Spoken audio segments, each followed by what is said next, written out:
Calon Wakil Presiden nomor urut 3 Mahfud MD sampaikan pemilu 2024 adalah yang paling brutal. Bukan tanpa alasan, Mahfud menjelaskan pemilu yang sekarang ini dinilai para pakar, pelaku politik yang senior sebagai pemilu yang paling brutal. Mahfud sampaikan harapannya ingin mewariskan generasi yang akan datang, jangan terjadi perusakan demokrasi. Kalau itu pertanyaan nanti terserah MK saja ya, karena MK yang berwenang. Tetapi di dalam pengalaman kita sudah berkali-kali menjadikan MK itu bukan lagi mahkamah kalkulator. Saya kira putusan tahun 2008 yang pertama itu adalah satu contoh bahwa MK itu bukan mahkamah kalkulator dan seterusnya dipakai sampai sekarang.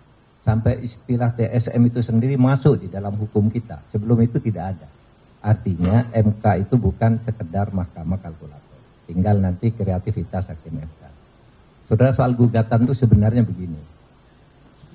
Kita ini melakukan reformasi karena ingin membangun negara ini sebagai negara demokrasi dan negara hukum. Demokrasi dan nomokrasi. Perjalanan pertama sampai belasan tahun itu bagus. Demokrasi dan hukum kita lumayanlah bagus. Paling tidak dari sudut institusionalisasi.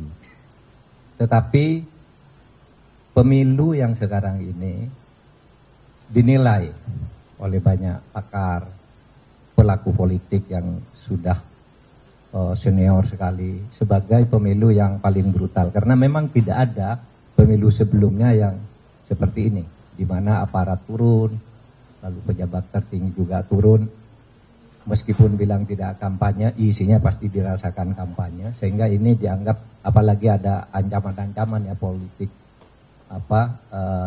gentong babi, politik kerah putih dan sebagainya dipakai semua, sehingga ini dianggap pemilu paling brutal. Oleh sebab itu, kita ingin mewariskan kepada generasi yang akan datang, jangan terjadi perusakan terhadap demokrasi dan hukum. Karena kalau demokrasi dan hukum dirusak, nanti akan terjadi lagi yang akan datang itu, kalau mau pemilu, Anda dekat dengan kekuasaan, Anda punya duit. Hanya itu, lalu orang yang biasa-biasa, yang hebat-hebat tidak bisa tampil untuk ikut ngurusi negara. Nah, oleh sebab itu, apa yang kami lakukan ke MK ini, bukan mencari menang, tapi beyond election, masa depan. Bukan sekedar untuk pemilu hari ini.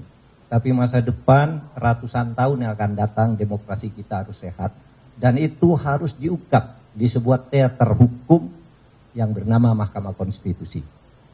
Kami yang akan mengungkap ya, demi masa depan, bukan kami. Kalau kami sendiri kan sudah berintegritas ya.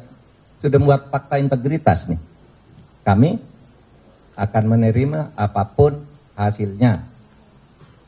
Kalau ada ketidakpuasan terhadap sebuah proses, ada mekanisme hukum. Ini yang kami pakai sampai titik akhir, agar rakyat dan bangsa Indonesia di masa depan, generasi muda seperti saudara ini